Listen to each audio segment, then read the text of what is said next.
I'm Max Dalton, and in this video, I'll show you how to see devices associated with your Venmo account. Step 1. Open the Venmo app on your iPhone, iPad, or Android device, and then tap Me on your Venmo home screen. Step 2. Tap the Settings gear on this screen. Your Venmo settings screen is displayed.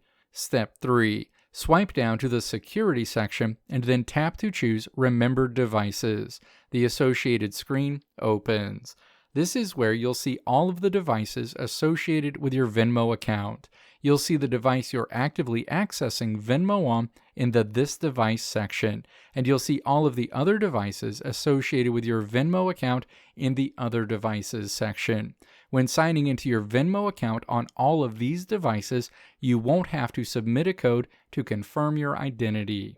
Let me know if this video helped you out in the comments below. If you liked what you saw here, click the video links on the right side of the screen to check out another video. Or click the logo on the left side of the screen to check out my tutorial website at www.maxdalton.how.